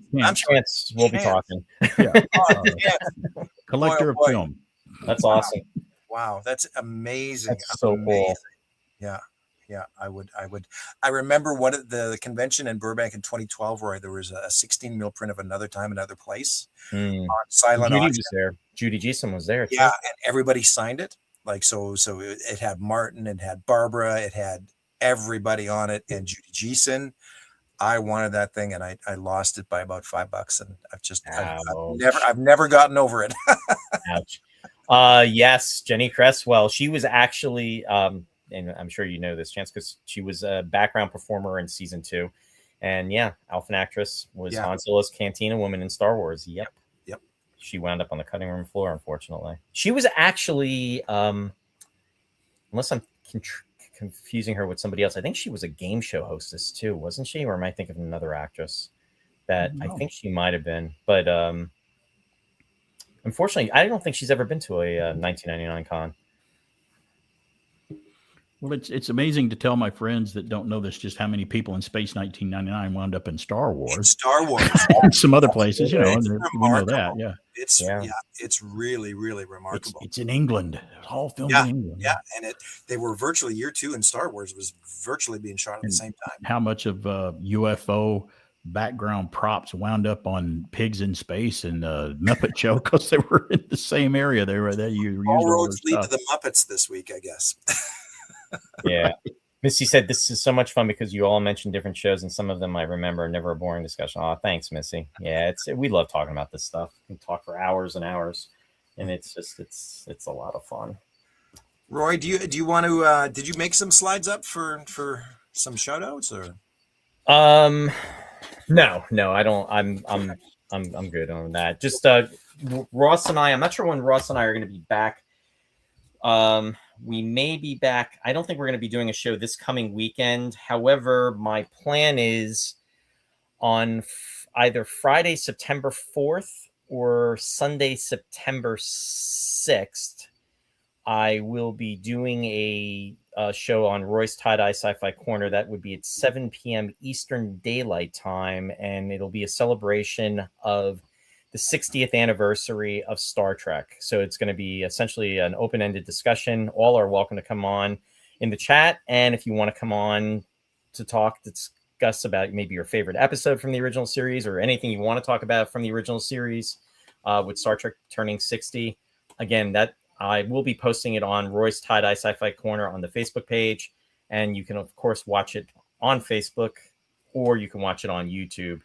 And I will let everybody know. But that will be either Friday, September 4th at 7 p.m. Eastern Daylight Time, or September 6th, 7 p.m. Eastern Daylight Time. And Warren, we're going to be having we're going to be doing something on September 6th as well too. So we'll get to that. But thanks for the shout out opportunity. Oh yeah, no, for sure. Yeah, it's going to be a busy few weeks on this end with everything going on over the next month. Of course, with the big convention happening September 11th to 13th over in Manchester. Yeah. We'll all be gathering to celebrate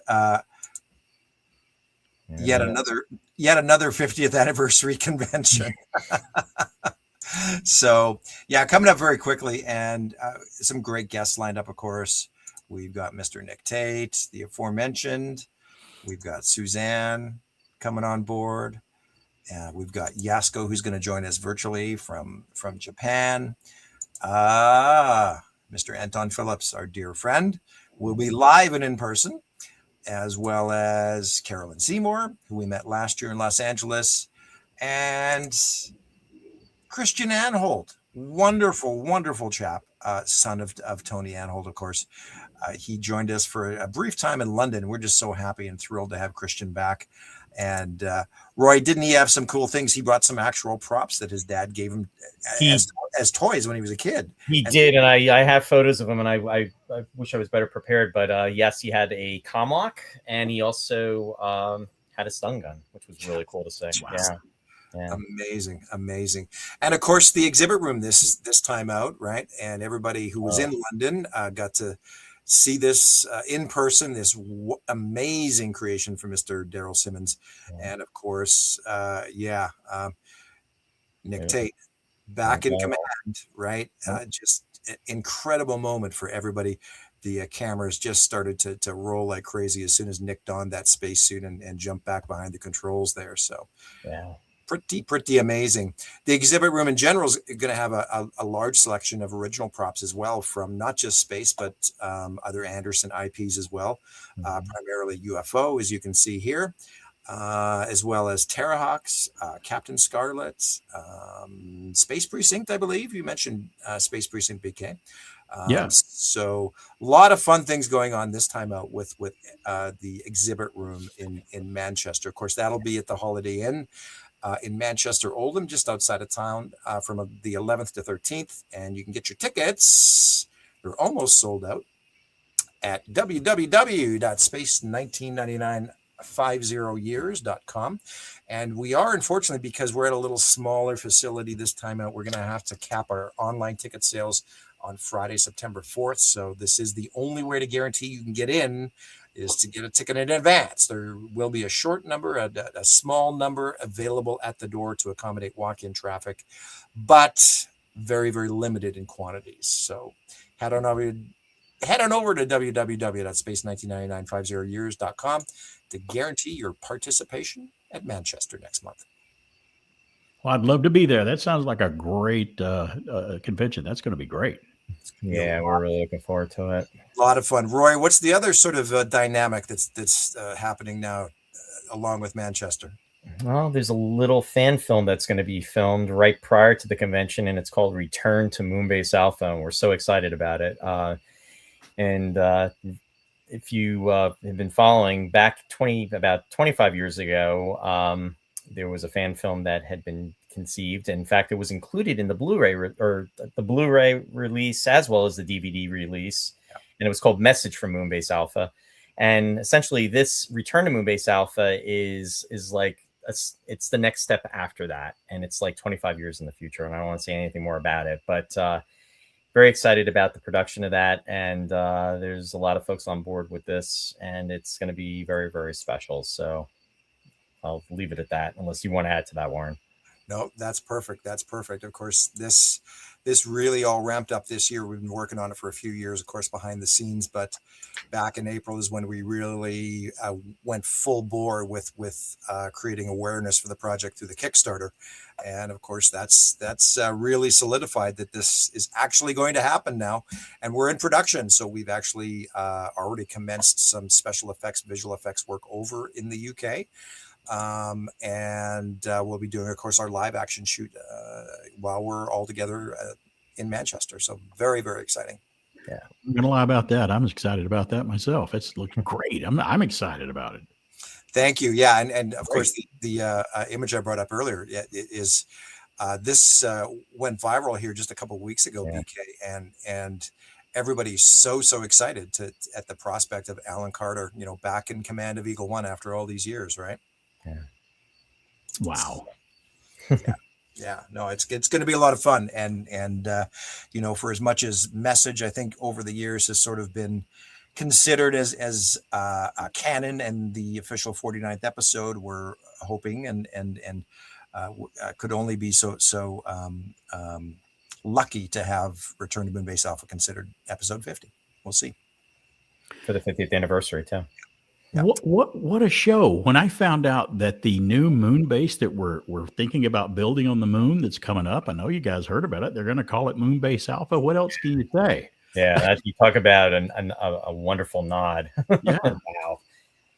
Yeah, it's pretty, and well, we've even talked about this, the coincidence in launching our Kickstarter the same day that NASA went back to the moon in reality, right? With Artemis, it was so freaky the way everything fell into place. So we're all gearing up, and of course we'll have some updates right from Manchester on the filming of Return to Moonbase Alpha, the continuation of the series. Yeah, so that's awesome. BK, we'll have to look at having a U.S. premiere next year. We'd love to have you. Wow, if there's any way I can do it, I'd love to do it. That would be fantastic. I'll bring my lunchbox.